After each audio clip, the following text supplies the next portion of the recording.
Take the exit. Turn right into the drive-thru. Nope, I'm making dinner tonight. You don't have time. Josh has practice. Oh, that's right. I'll just get a salad. And fries? No, just the salad. But salad cancels fries. Salad only. Fries. Salad. Fries. Food noise isn't fair, but Mochi Health is. The affordable GLP-1 source that puts you on the road to successful weight loss. Hey, can I get the... Fries. Salad. Sorry. Learn more at joinmochi.com. Mochi members have access to licensed physicians and nutritionists. Results may vary. At DSW, we ask the important questions, like, what shoes are you going to wear? Whether you're prepping for wedding season, festival season, or just planning the ultimate vacay, the right shoes can make or break an RSVP. So own the moment. You've got big plans, and we've got just the shoes. At the perfect price, of course. Get ready to get ready with Designer Shoe Warehouse. Head to your DSW store or dsw.com today and let us surprise you. Voices for Justice is a podcast that uses adult language and discusses sensitive and potentially triggering topics, including violence, abuse, and murder. This podcast may not be appropriate for younger audiences. All parties are innocent until proven guilty in a court of law. Some names have been changed or omitted per their request or for safety purposes. Listener discretion is advised. My name is Sarah Turney, and this is Voices for Justice. Last time on Voices for Justice, we went over the actions taken by my father and Alyssa's friends in the first few months after her disappearance. We learned that my father took several trips to California to search for Alyssa, and that he sold his truck and purchased a nearly identical model quickly after her disappearance. In this episode, we will explore what happened between the years 2002 and 2006, including a lengthy call in which my father answers some pressing questions, the beginning of the police investigation, what I was up to during this time, and the first major breakthrough in the case. We are at the year 2002. Although there is no documented progress in Alyssa's case until 2004, there are dozens of reports documenting items recovered from my father's home for this time period, mostly outlining his communications about Alyssa. He contacts the Phoenix Police, the DEA, the Governor's Office, the National Center for Missing and Exploited Children, the Department of Labor, and countless other organizations. While there are definitely a ton of discrepancies and odd statements I will be discussing, at this point, his story about what happened to Alyssa was becoming more consistent. Alyssa was a drug user with ADD who could barely use a phone book, let alone buy a bus ticket to California. He stressed that she was running around with Paul Abbott, a tattooed and pierced guy from the International Brotherhood of Electrical Workers who just had to have given her the ride to California. From time to time, he throws in statements about Alyssa's boyfriend being abusive, but it seems that he was definitely much more focused on Paul Abbott and the union theory. Some of the odd statements and behaviors the police outlined in Alyssa's case file include stating that John McCain tried to physically attack him but was stopped by Secret Service, that Governor Jane Hull took a bribe to cover up the death of his sister Shirley, who died of a ruptured appendix. He calls the DEA to tell them that his nephew is involved in illegal activities. He also tells that agent that he spent $37,000 searching for Alyssa. Around this time, he also introduces a theory that I've never heard him or the police talk about. He claims that he knows where Alyssa was for the week between her disappearance and the California phone call. He claims that she was at her friend Katie's house, but he couldn't get anyone to talk to him about it. And during one of the many phone calls he makes to Paul Abbott's employer, my father is quoted as saying, "My daughter lied, and my daughter is not innocent on this. Trust me. Now that she is missing, it makes me wonder. Nobody wants to say that their daughter is easy, but you know, all this has to be taken beside the point. There's a young person that is missing now." And he starts telling people that he's going to take me and move out of state. But then, in October of 2002, he actually buys the home directly across the street from the one we were living in, the house Alyssa was last seen in. And I don't mean across a large city street into another neighborhood or the next block over. I mean, you could literally look out the front door, throw a rock, and hit the house we were moving to. He also states that the FBI sides with his story about Paul Abbott, and goes on to state that the parents of missing child Elizabeth Smart hired her kidnapper and that the FBI won't investigate. And it appears that he began calling his mother in the middle of the night for up to 6 hours at a time to discuss his childhood, and he begs her to take part in a medical study focusing on what he believed to be an incestual relationship between his mother and his brother James. He calls her so much that she writes his psychiatrist the following letter. I am writing this note to you because I am so upset over the letter I keep getting from my son, Michael, your patient. He says he has been approached by clinical medical psychiatrists to provide information about the unusual Oedipus Rex complex scenario between my other son and me. If there is any such thing by any medical organization ongoing, I would more than gladly talk to them if it will help my son, without pay. That also goes for you, doctor. If by talking to me and it is allowed, I would more than gladly do so. The things that Mike is saying about me and the rest of his family are mainly figments of his imagination. He is talking to all my nieces, nephews, and grandchildren on these same subjects. His father and I will go through any testing if Mike will agree to help pay for it. This is not the first letter, and I won't mention the 6-hour-long telephone calls at 12 or 1 or 2 a.m. Respectfully yours, Maudine Turney.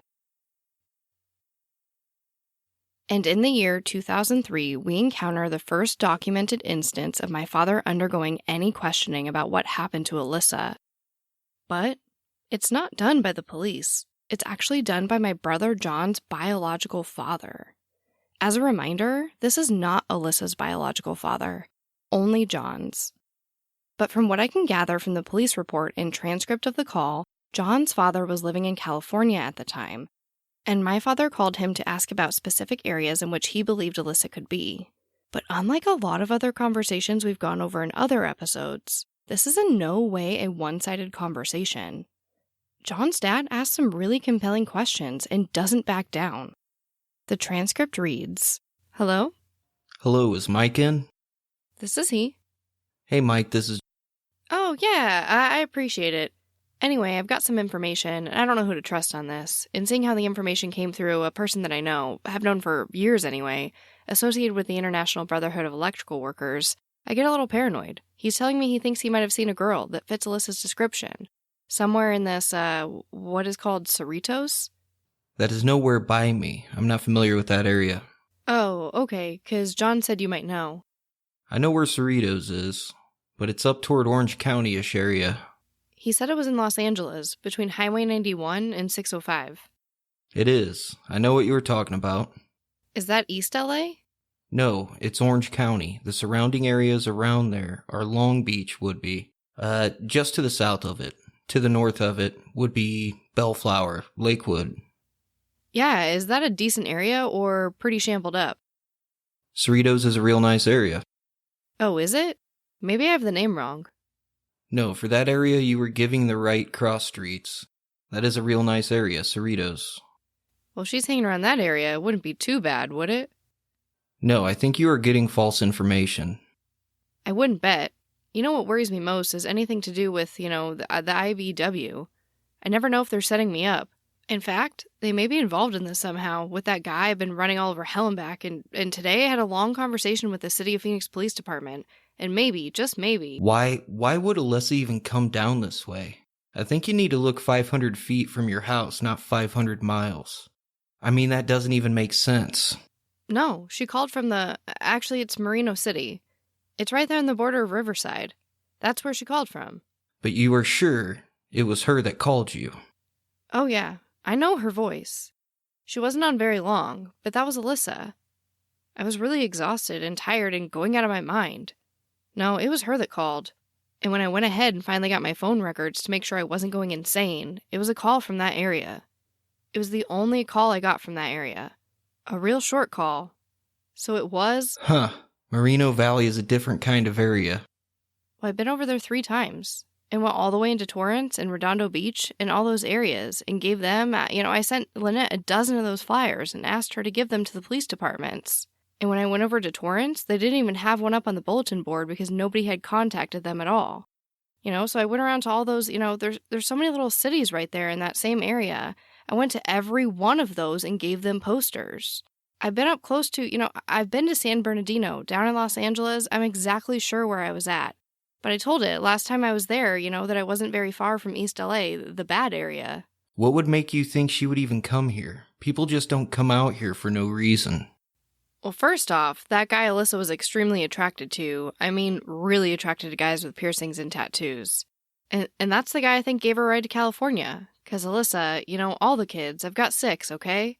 Each one of those kids, I would take them and teach them how to use a phone book, how to use bus services, how to read a schedule, all that kind of stuff. She is the only one that no matter how many times I showed her, she still couldn't do it. Alyssa couldn't even go to a phone book and order a pizza. It just didn't stick. She just really seriously had a short-term memory. She had a real problem with anything involving steps. Extremely gullible. Unbelievably easily talked into shit. She was just one of those kids. I don't know what the combination between Barbara and Steve was, but when Barbara and I was together, it was a 7-day, 24-hour thing with Alyssa. It was just something that Barbara was always scared, that Alyssa was going to walk off with a stranger. And we pulled her out of a car one time with a stranger that was telling her to play hide and seek with us. Shortly after I got her out, she took off. The guy took off. But we're just glad we got her back, because she was always getting pissed and running off. Doing things, I was too hard on her. Why hasn't everybody got a hold of her friends locally and talked to them? Well, see, that's why everybody's come to the conclusion, if I'm not being lied to by Barbara's family, and Teresa's over in Silver City, New Mexico, and I've been there twice. I would think she would keep in touch with her friends. And that's why I asked John to get a hold of Lynette and tell them, damn it, this is serious. It's not a joke. I can guarantee you that Alyssa's not with any of the family members. You can guarantee that. Oh, absolutely. You seen them all, even back east? I'm pressuring a shit ton of people. This isn't a joke. When Alyssa went missing, the first thing I did was make up posters. But you didn't even contact any of her family members. That is the strange thing about it. This is the reason I think the call she made 1 week after she left. Mike, why don't you think legitly? Reasonable people want to think something happened right there where you are standing within a mile of where you can look out your window. What makes you think anybody is gonna, I read stuff and what I learned and what I've seen and the people I associate. And when I hear about these kind of cases, it sounds bizarre for anybody to look anywhere else but in their own backyard. It sounds absolutely strange for anybody to go look for a kid in LA that lives in Phoenix. Something is wrong. I'm not saying that you are handling things wrong, but I wonder why you don't talk to people that are next door than people that 100 miles away. I've already done all of that. For the first week when she left, see, you have to understand that the only people that would let me put a poster up was Jack in the Box and Walmart. When I was putting up flyers on the street, a city cop stopped me and told me that I could be charged with littering. So that's beside the point. I got the National Center for Missing and Exploited Children involved in it. Because it's a runaway, Phoenix PD didn't do anything other than put her in NCIC and ACIC, which means if she used her social security number, it would have popped up somewhere. I went over and got her yearbooks, looked through them, got all the phone numbers, names, tracked them down, talked to them, all the people at Jack in the Box she was working with, found out some stuff I didn't know, she was having this guy, she was saying that she wanted to work an extra hour, but then she was leaving the job and coming back before I came and picked her up. That's what her supervisor wrote. Has anybody that you know personally talked to her in the last 9 months? Last 9 months? Alyssa's been gone since 2001 in May. But in the last year, anybody. That's why I don't think the girl's alive. She wouldn't call her own family, her own brother. We have already come to that conclusion. That's what I told John. See, the biggest problem is that I've been doing all this alone. There was nobody helping me, okay? Everybody else was in shock, whatever you want to call it. Deferment, disbelief. She left a note. It wasn't even dated, but it was her handwriting. I've heard about this, and I've talked about, asked John about it. Did you tell him she was probably dead? He didn't want to hear that. John doesn't want to hear that at all. You have to look at the case. You have to look at the facts. And when you don't get a hold of somebody, if they leave for a day because they are mad at you, I can understand that. 2 days, I would be extremely worried. A week, something is wrong. A year? That's my exact sentiment. I backtracked to where she was for that week. I'm almost positive. But the people won't talk to me because they're afraid I'm going to sue them. But as far as the neighbors are concerned, Alyssa was seen in that neighborhood. They're almost positive. That is another thing, Mike. But I don't see what's so scared they are of you. You can't sue anybody unless you have actually suffered some type of damages from you. Lynette feels the same way. And I don't know what he has done to you to brainwash you like that. He is a normal person. What What are you acting like? You see, I filled out a lot of lawsuits, okay? But they were against the state for, not properly doing their jobs. Like the EPA ignored all the contamination wells of Arizona because Arizona uses a lot of well water. About 75% of the people here use well water. Well, so I sued them to force them to basically do something about it. And of course, I didn't win the lawsuit, but it did get national, federal EPA involved. They came in here and found out that there are some serious problems, and they've been working on it for almost 30 years now. Same way with the air and water. This valley is the desert. There's not much wind, not that much rain, so all that shit's just killing everybody. But yeah, there's some lawsuits. Last time I used a lawyer in my first wife situation. 4.5 years and $16,000 later, it wasn't over the kids, it was over bullshit. I told myself, no more of this crap, screw it. I'll do it myself, but there hasn't been that many. I've sued the government, I've sued other people. It's just, they're always worried about this. Like after Barbara died, could you believe me that Barbara's mother said that she thought I'm the one that killed Barbara? Shit, she died from cancer. But I think it is just crazy the way you are. They were hurt. That's just what it is. They were hurt. That whole thing is so much innuendo and calling names and bullshit. I don't get into all that. I don't either until they get started. It doesn't make any sense to me, guys going at it like that and working together on a project. I'm not that kind of person. I don't put up with that shit. And somebody says, hey, I need help doing this and this. Either do it or don't do it. And leave it at that. Well, I was ignoring it until they called CPS and threatened to take away the kids. And I said, wait a minute, who are you going to put them with? Them? I don't think so. It was a shame to have to tear it down, to show the state agency that those people use a lot of drugs and alcohol, lots of abuses in their homes. But they are not going to take those kids. Barbara didn't want them to go with them. If she would have told them right then and there, signed the papers and sent them 2 girls and John with them, but she didn't do that. She didn't want to see them go with them. She told them that, so that's old garbage. I'm not concerned with that, As far as all that, I've been all over the place, looking at the drug areas, the various places I thought Alyssa was, But you can sit here and see that this is a true story. If you don't believe me, watch this one case developing here, this Elizabeth Smart. You're going to see some really contradictory things and some very unusual stuff. But this is something where your daughter just turned up writing a note and disappearing off the face of the earth. Sounds pretty weird.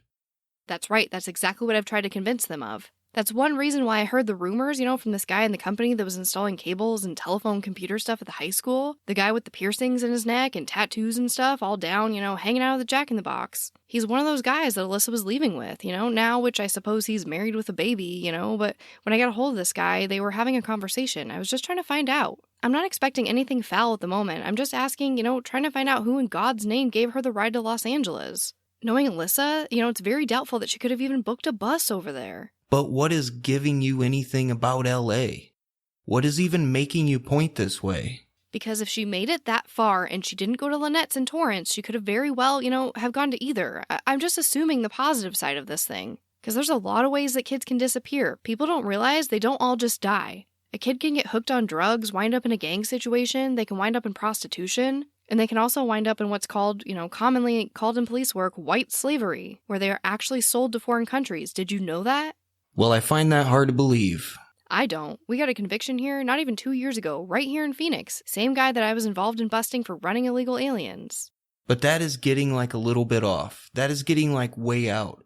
We need to take, 80% of the deals and see what really goes on. The truth of it is, I asked Lynette and she didn't have anything going with that kid. That kid didn't try to even ask anything of Lynette.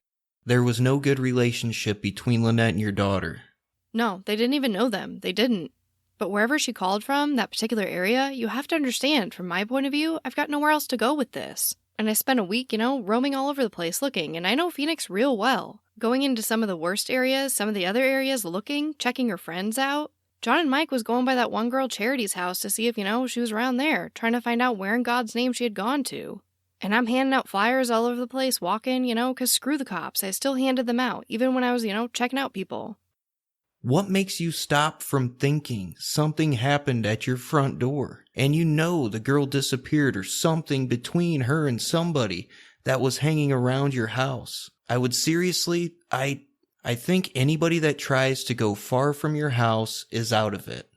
I think you need to concentrate on that exact day, the 2 days before that happened, and look within the first mile of your house. I really do.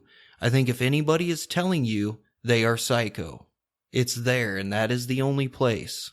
You know, I hear about this stuff all over, and it would be absolutely very less than that 1% that would end up long distance from you. The majority usually happens right there. Something happened. Somebody hurt her, or somebody ran her over, whatever it is. She wouldn't have left a note.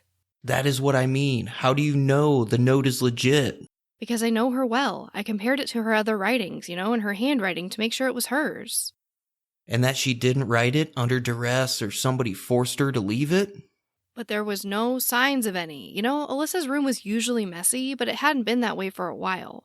She wasn't taking care of that ferret I let her buy. She was upset, most likely with me, because I was pressuring her really hard. Really on her case a lot, trying to keep things straight. Alyssa was really easily talked into all kinds of crap.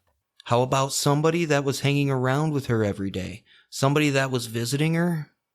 Oh no, I went all over the school. In fact, her friends, when I started calling them, I called some of them that had gone on vacation, because I thought for a while maybe she went on vacation with one of these people, God only knows. Some girls helped me hand out flyers, because my family wouldn't do it. Sarah got a little involved, but John and Mike never did. I was really disappointed in that because I love them a lot, but, they just didn't get involved in handing out the flyers. You really have to walk door to door like I did, this entire neighborhood. And her boyfriend didn't disappear at the same time. No, her boyfriend was still here. In fact, he helped me get some of the numbers together. He was completely shocked himself, yet he was a part of the problem. Because he and Alyssa were fighting a lot, at school he called her stupid in front of everybody. That's what her friends told me, giving her a hard time because Alyssa again has that, she can't remember things, and she was doing a lot of stupid stuff. She wasn't mentally retarded or anything. She just had a problem, right?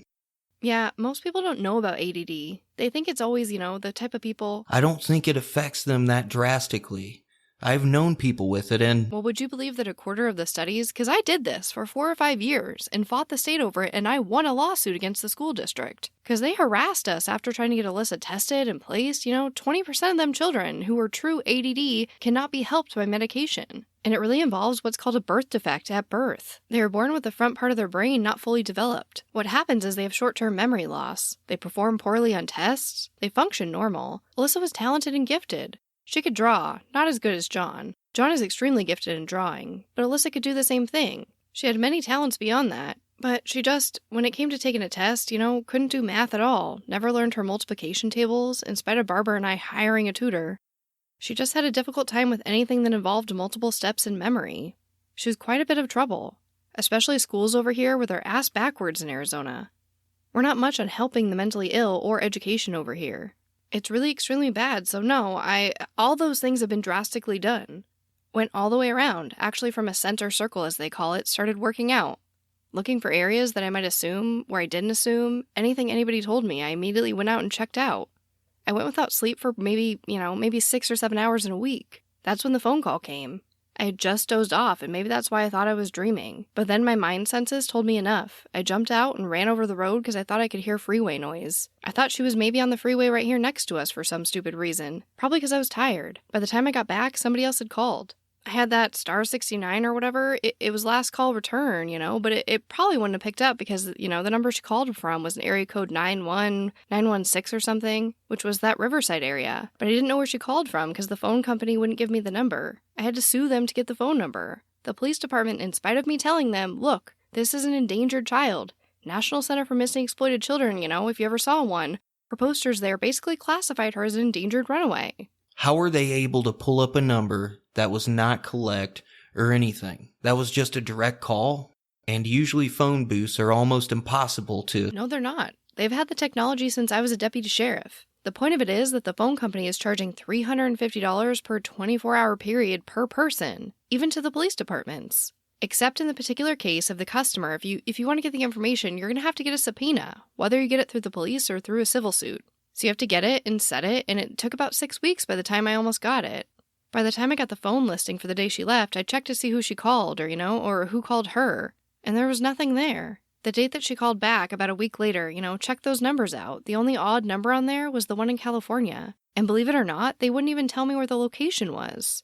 You know how I found out where it was at? I kept calling the number and somebody finally answered. It was a payphone at one of these convenience stores, combination of Taco Bell or something and a sandwich place or whatever. It was a gas station. And as soon as I did, I rented a car, the kind that Alyssa liked, figuring that maybe she was going to be, out hanging around that area. Because the people said that was an area where a lot of the kids hang out. But did you talk to her long enough to confirm you're sure it was her? Well, it had to be her. Because, it wasn't a very long call. I just kept saying, Alyssa, is this you? And she finally said, yeah, it's me. And then she started rambling shit about how I fucked up her life, and she couldn't stand the way she was being treated. I kept saying, Alyssa, is this you? Repeating it 2 or 3 times. I can't remember how many times I repeated it. And she said something like, I thought she said fuck off or something. I don't know if she was talking to me or somebody else, but then she just hung up. It was a real quick conversation. I was real tired. And again, like I said, I even doubted myself whether or not that was Alyssa. But once the phone numbers came in and I verified that it was one in that area, she almost literally vanished off the planet, in my opinion. What would make her want to take off from home? Too much pressure. I watched her real close. I was on her all the time, watching Alyssa, and deservingly so. Every time I released her for a moment of freedom, hell, she would go off with one of her friends, One of her friends, thank God, brought her home one time. She went over to another person's house. She was supposed to be going to the store and get a drink or something. Instead, they went by the other girl's house and they went out back and her dad had some beer sitting out on the back porch, so she just popped, according to the other girl, like the top off 4 cans. And Alyssa didn't know how to drink like a lot of ADD who died this way. She just guzzled 4 cans of hot beer and she passed out. Thank God the one girl had enough sense to roll her over before she threw up and drowned in her own vomit. How old was she? When she left? 17. She's going to be 19 April the 3rd. I'm hoping I get a miracle, like the Smart situation. If Alyssa is still alive and, basically got herself in a drug situation or a forceful relationship with someone. But the point of it being is that I've already gone the circle 1 time. I'm coming back on information a 2nd or 3rd time in some areas.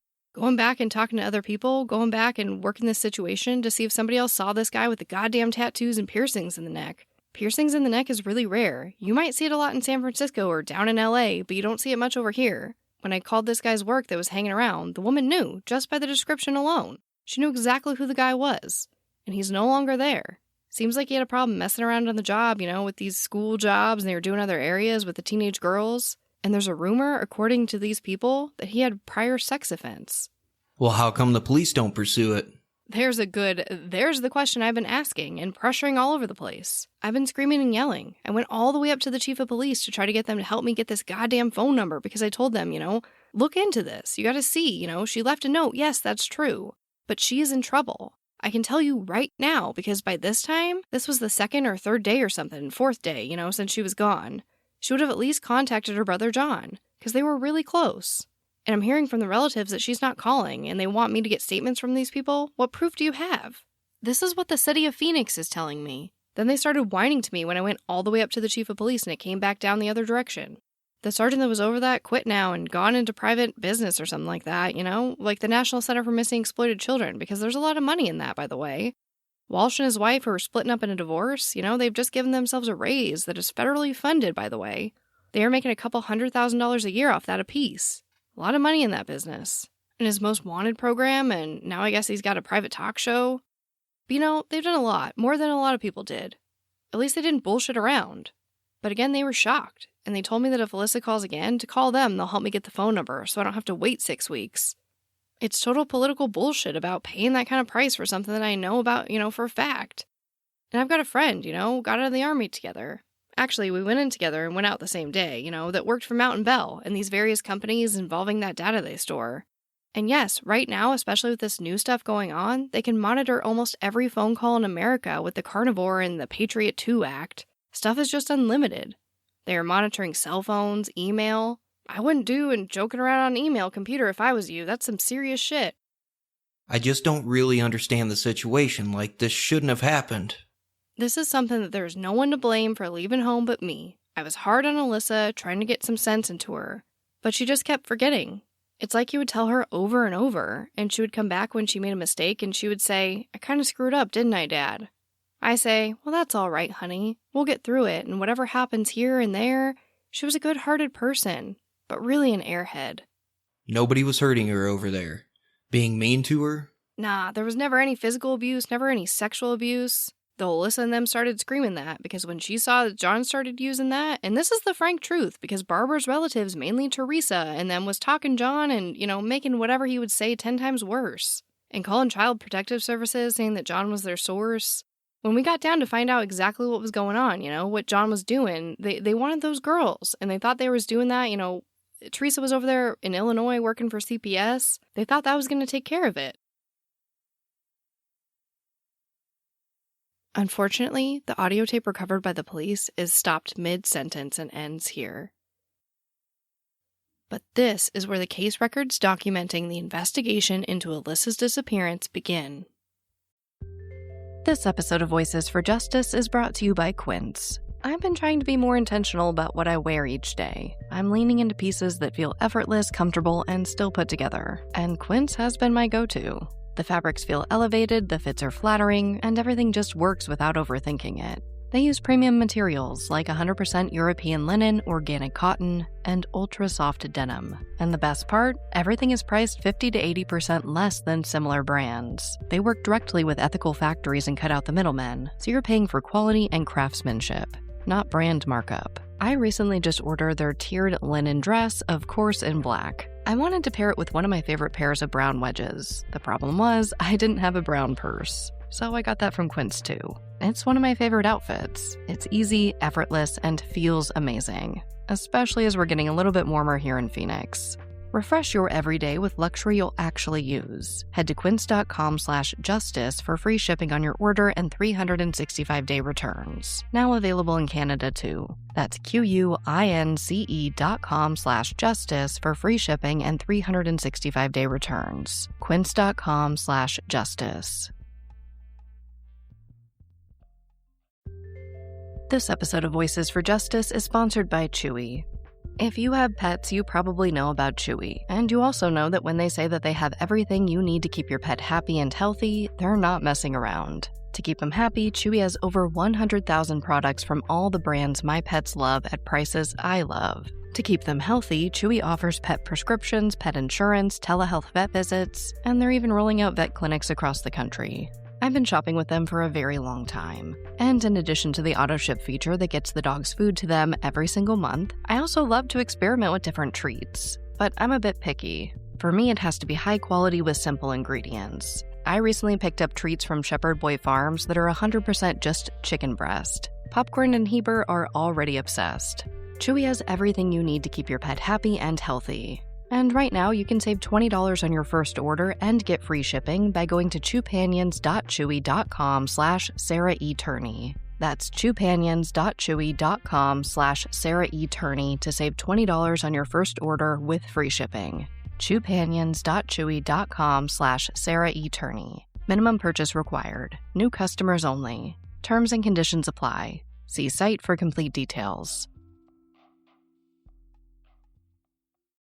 Insurance isn't one size fits all. That's why customers have enjoyed Progressive's Name Your Price tool for years now. With the Name Your Price tool, you tell them what you want to pay, and they'll show you options that fit your budget. So whether you're picking out your first policy or just looking for something that works better for you and your family, they make it easy to see your options. Visit Progressive.com. Find a rate that works for you with the Name Your Price tool. Progressive Casualty Insurance Company and Affiliates. Price and coverage match limited by state law. On January 6, 2004, Officer Mark Daly from the Phoenix Police Department reports that he receives information from the Dome Network that they have located a homicide victim in Sacramento, California. They believe it may be Alyssa. However, when he went to contact my father, he discovered that there was no current phone number on file for him. So Officer Daly sent a postcard and received a call back several days later. They discussed that the homicide victim had perfect teeth and a plastic sealant applied to them. My father states that Alyssa did not have a sealant applied or perfect teeth, but agrees to send the dental records. The records were not a match. And here is something in the timeline that really stood out to me. The police recovered a receipt from February 11th, 2004 for a storage unit. This is a storage unit I didn't know about. And why this stands out to me is because at that time, our backyard had at least 3 large storage sheds. I literally called it Shed City. And none of the sheds were absolutely full. So why he needed this extra storage and what he put in there is a mystery. It's around this time that we meet Detective Aaron Murphy from the Phoenix Police Department, the first detective I ever met on Alyssa's case. Although at this point, no one in the family was interviewed, they did ask me and my brother John to come down and submit DNA in order to cross-reference it with unidentified bodies matching Alyssa's description. And despite telling John's biological father that Alyssa's social security number was already in the National Crime Information Center, a nationwide database run by the FBI that would monitor the use of this number, on August 18, 2004, Detective Aaron Murphy adds Alyssa's social security number to the NCIC. In the report, she states, "I have just received this from her father, Mike." And at this time, Murphy begins working some leads in the case presented by my father. He tells her that he saw Paul Abbott with 2 union members, Steve Spear and Gary Maynard. Officer Murphy asks how they are involved, and the report reads, he stated that he had been told by a Bob Whistler and a Jack Gibbs that Stephen was offering someone money or a job to get a photograph of one of Mike's daughters giving someone a blowjob. Mike stated that both Bob and Jack are deceased.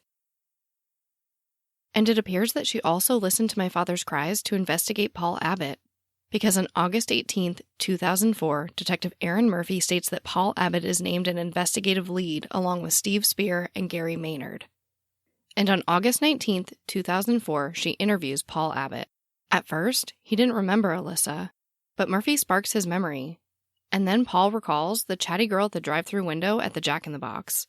He said that he remembers her telling him that she had some trouble at home and wanted to move to California with a friend. Paul then mentions that he was very transparent about this fact to our father who had spoke with him previously. Murphy then asks Paul if he's a part of the union, to which he replied, "I'm not a union type of guy." He is then asked if he's familiar with the name Steve Spear or Gary Maynard. Paul says the names didn't ring a bell, but he gives Detective Murphy the contact information of a man who he previously worked with that might be able to help identify the men. Murphy then proceeds to call Paul's former employer to ask for the reason of his separation from the company, and the woman informs the detective that it was due to excessive tardiness. So Paul Abbott wasn't a member of the union and wasn't fired for hitting on young girls or messing around on the job like our father stated. And at this point, the police don't pursue this lead any further. At this time, I could have never imagined that our father could have harmed Alyssa, or even that she could actually be dead. But time was passing, and suspicions were growing. And I didn't know it at the time, but most of Alyssa's friends already considered our father a prime suspect. And understandably, none of her friends expressed these feelings to me at this time. Except one, Jessica. She was the first person to tell me that she believed our father killed Alyssa. I was at a record store with my friends, and I ran into her. Here's me and Jessica talking about that day. And when we were at that Zia, you came up to me and you said, "You know your dad killed your sister, right?" Like, and it's possible that you were like, "Hi, hello, how are you?" But that's what stuck in my mind. It's probably likely that I was just like, "Hey, I know your dad fucking killed her." Yeah, well, and fair enough. Like, thank you for doing me that kindness. And I didn't remember what I said to you. I still don't remember, but you do. You remember me saying something back. You said it wasn't possible. Yeah, which is how I felt. Yeah. Yeah, and it was like, I don't know. I think that was the last time I saw you, even just around. But just the way you insisted that it wasn't possible because of the way he treated you was the complete opposite of her.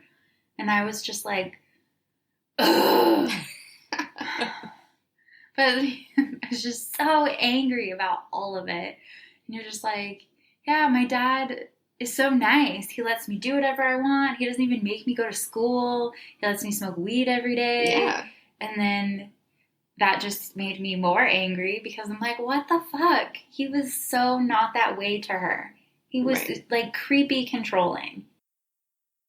Honestly, I was in no state of mind to hear Jessica at that time. But again, pretty much all of Alyssa's friends felt the same way Jessica did.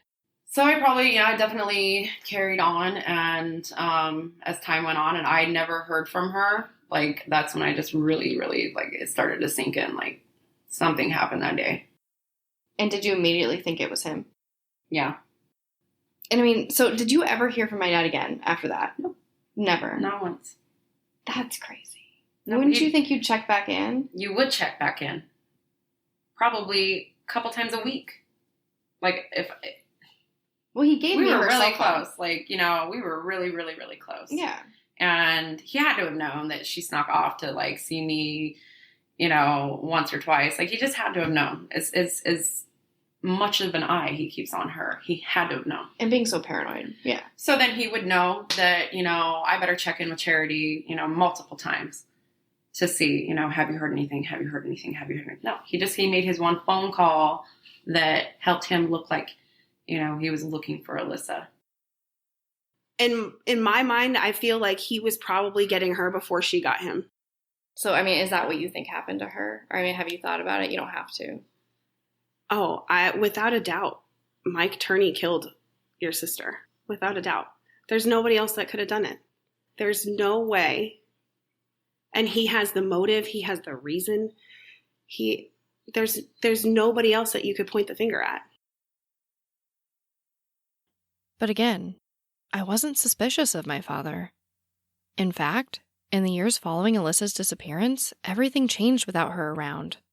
And although my father and I grew apart in many ways, we also grew closer. I quickly became a caretaker for him, as the sickness he claimed to have pretty soon after Alyssa was gone never really went away. He spent years getting medical tests done, trying new medicines, and laying in bed watching movies. Thousands of movies. And sometimes 2 at once. He had his bedroom set up in such a way that he had a television screen mounted on an arm on the wall right in front of his face, as well as another television on the side table next to him. He said he just couldn't get his brain off the bad thoughts. He would explain to me that no matter how hard I tried to make him better, it would never happen. He would never get better or be happy. But despite these warnings, I tried my best to care for him. I bought him books about things I thought would make him happy. I hunted down rare copies of old westerns for him to watch in bed, and I pretty much took over all the responsibilities of the home. By the age of 15, I had my first car so I could go grocery shopping, run errands, and take him to doctor's appointments. My father approached me and said that he had money saved from the settlement from when I was hit by a car as a toddler, an accident that he would later blame on the police, claiming that they told him, quote, "We have complaints of kids playing in the street. We had to make an example. We chose you." So with my conspiracy car accident money, he gave me a choice. I could have the scars from the side view mirror of the car hitting my face removed, or I could have a car. And although I didn't get the 1965 rusted-out Mustang or the 1980-something Crown Victoria I asked for, we settled on a sturdy 1984 Mercedes. And now feeling like a full-blown adult with my new car, I had more freedom than ever before. And with this freedom came a lot of trouble. My father has spoken out to the media and says I'm lying about being a bad kid. But for me, it's not about being a good kid or a bad kid. Most kids get in a little bit of trouble at some point. And although I feel so fortunate to have come out of my teenage years relatively unscathed by my actions, there is no way to avoid the fact that I was absolutely wild. But unlike Alyssa, I received no punishment from my father. And for a while, the less he cared, the more I acted out to get his attention. Honestly, I must have asked half a dozen of my friends to come on this podcast to talk about our teenage years. But my childhood best friend Renee was the only one that said yes. I only point this out because I think it further shows how innocent Alyssa's behavior was. Her friends were happy to come on and talk about her and their most wild times. But the kids I grew up with were different. And often, not even kids at all. It all started out so innocent. And although I never hurt anyone or committed any major crimes, I consider myself pretty lucky to be where I'm at now, considering all of the stupid things I did. My teenage years could be an entire discretionary tale in itself. So I'm just going to skim over the highlights to point out exactly how differently our father reacted to what Alyssa did and what I did. A few months after Alyssa was gone, I was arrested for shoplifting. I received no punishment from my father. By the age of 13, I had a 17-year-old boyfriend that I openly told him about. Said boyfriend and I would frequent a Motel 6 off the Interstate 17 where he sold drugs. I would stay with him for days, not even returning for school. By 14, I broke up with my boyfriend, and my friend Lacey moved in with me and my father. We were all at the store one day, and I turned to him jokingly and pointed at a mini fridge and told him he should buy it for us and fill it with beer. And his response was to ask us which color we wanted and which beer. So we went home with my new white mini fridge from my master bedroom and 2 cases of Smirnoff Ice. On another occasion, Lacey and I came home intoxicated. My father was sitting in his recliner watching TV, and as soon as we entered the door, he turned to us and said, "Do you guys really want to get fucked up? Take these." And he handed us each our first Oxycontin. Lacey and I spent the rest of the night throwing up. While we have so much documentation of my father telling the police that one of the factors that made Alyssa, in his opinion, such a bad kid was the fact that she was caught with marijuana and she was caught drinking. It was to the point where Lacey and I openly smoked weed, drank, and did other drugs in the house. Not only were we not being punished for these actions, we could literally walk up to my father and ask him for money for weed, and he would give it to us. By the age of 15, I started dating a different boy, this time an 18-year-old drug dealer. But for whatever reason, my father actually cared a little bit more about this one. I had all but moved into his house, but no matter how much I tried to convince my father that my drug dealer boyfriend was the love of my life, he just wasn't having it. He even threw a punch at him at one point, warning him to stay away from me. And it got so bad that my father had to call the police to get me out of his house. He told me I couldn't go to my boyfriend's house anymore, and as a child who never had any rules, I outright refused and told my father that I was running away to California, just like Alyssa. I then proceeded to drive myself to my boyfriend's house and hide my car in his backyard. But my father wasn't buying it. He, my brother Mike, and a few of his friends came over to my boyfriend's house along with the police. They didn't see my car, and my boyfriend and his father vouched for me that I wasn't there. But then, I looked out the window and the police saw me, so I went home. Correction, I raced home. I ran to my room where Lacey was waiting and understandably confused. I pushed my dresser in front of my bedroom door and went to bed while my brother Mike banged on my door and demanded I come out. But when I woke up the next day, I wasn't in trouble. In fact, my father and I didn't even talk about it, and I didn't stop seeing that boy. But one day, my father invited Lacey and my childhood best friend Renee to lunch, and I didn't know it until making this podcast, but apparently my father had quite the scheme to get me away from my boyfriend. But I remember this one time when you were dating your older boyfriend. Yeah, your dad took me out to eat and was like, we got to break them up. And then he told us he had cancer. That my dad had cancer? He told us he had stomach cancer. And, like, he ordered himself rice. We had him take us to P.F. Chang's. He said we could pick wherever we wanted. He wanted to take us out to eat. We ordered whatever he wanted, and he ordered himself white rice. And then he sat there eating white rice. And he said, I can't have normal food because I have stomach cancer. So then that was all he said about it. But did he say, don't tell Sarah? I think he did. Because that's happened. Yeah, because what we would have said something, so he must have said, don't tell Sarah. What? And you guys were like 15. No, 16. We were young. We were babies. And he said, we got to break up Sarah and her boyfriend. We had to figure out how to do it. What do you think if I hired a girl to, like, flirt with him, kiss him, and, like, I got pictures. I think he wanted us to, like, say that we saw him, or, like, oh my God, like, wanted us to be in cahoots with him. Why have we never talked about this? Well, because your dad asked us not to say anything. Yeah. And you trusted him. For some reason, I didn't want to betray that trust. No, which I get, and it's fine, yeah. And then it was just kind of, I moved on, and then it's like, this is just, like, something that has been filed away forever. Oh. So, yeah, that was one thing that, like, 100% happened. Wow.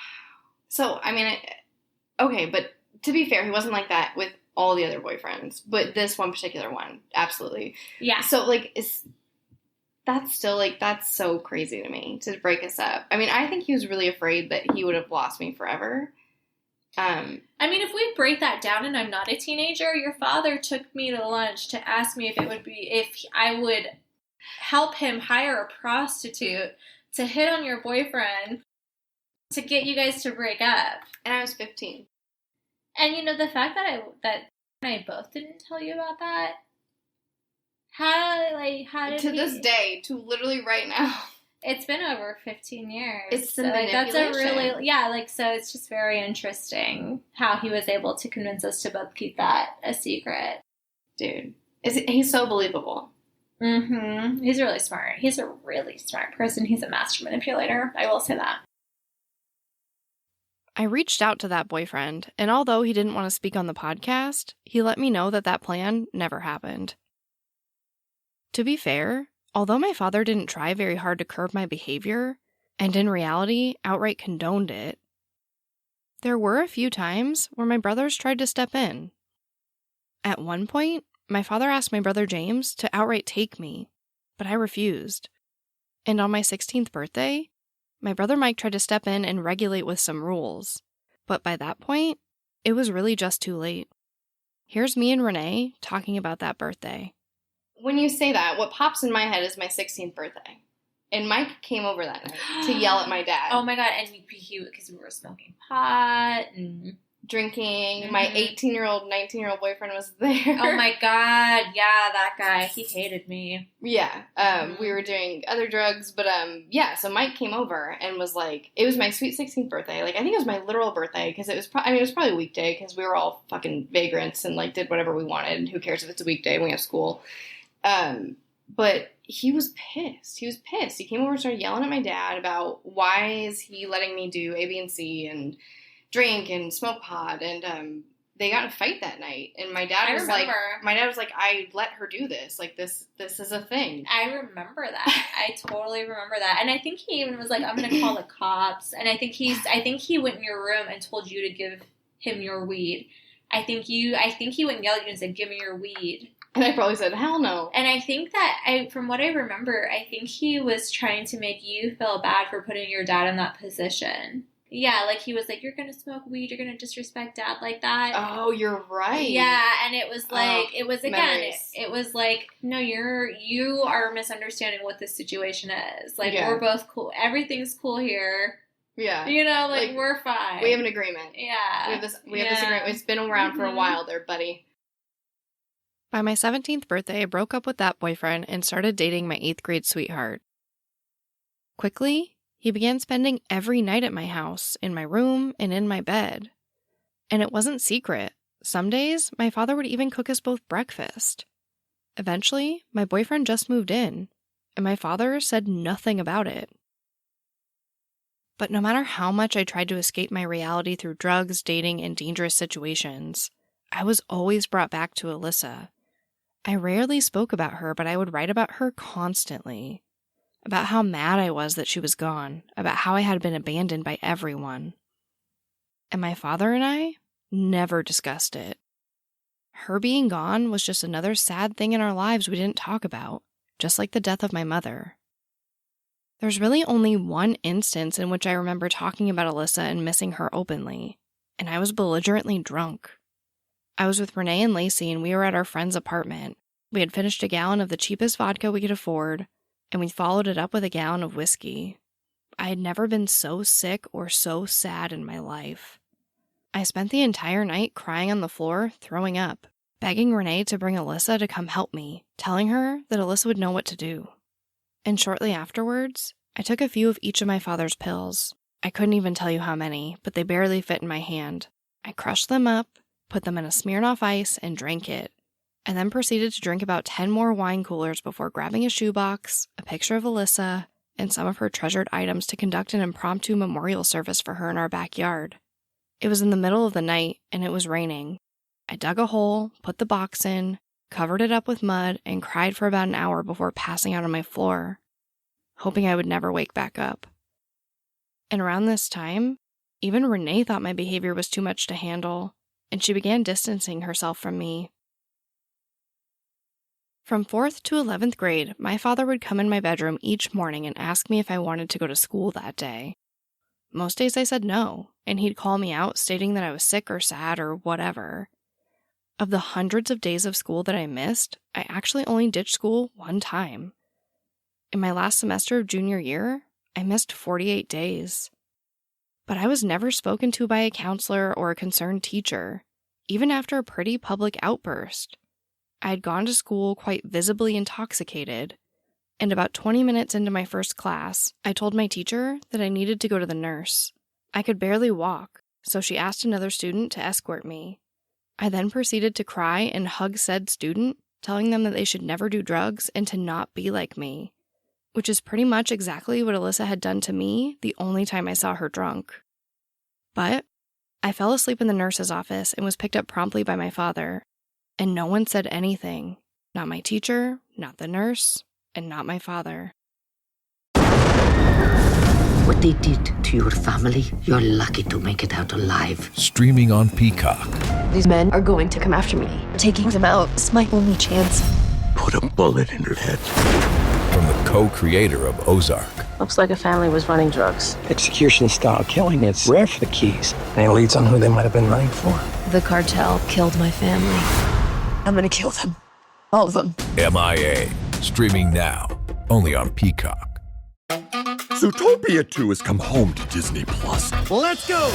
Get ready for a new case. We're gonna crack this case and prove we're the greatest partners of all time! New friends. You are... Gary the Snake. And your last name? The Snake.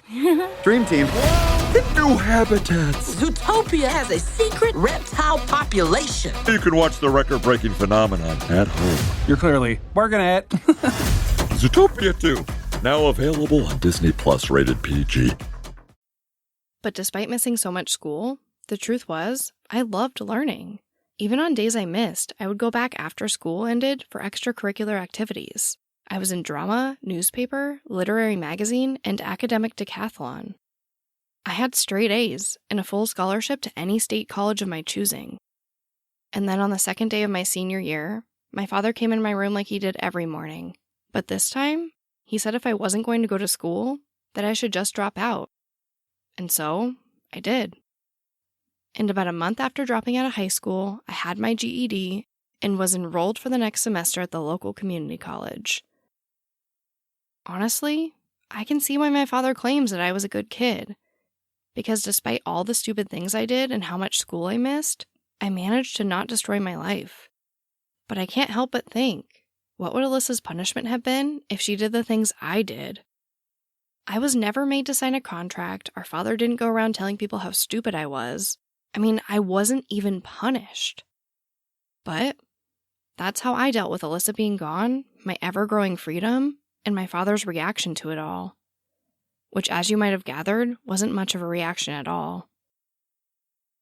With what I felt was my real life just ahead of me, and no one to rebel against but myself, I started to calm down and focus on the future.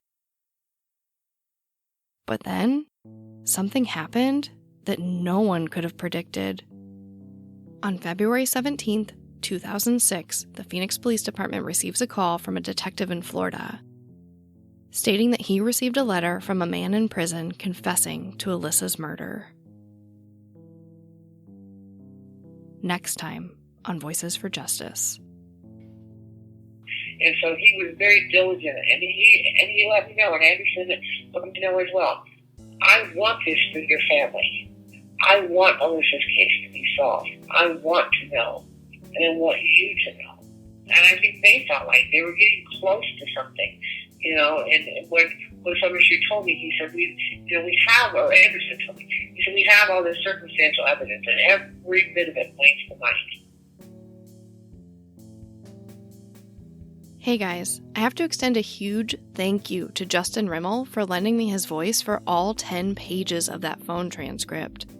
Justin creates some really cool podcasts, including Sweetie Anna, Public Enemy No. 1, Mysterious Circumstances, and he even creates a true crime podcast for kids by kids called Mysterious Circumstances Jr.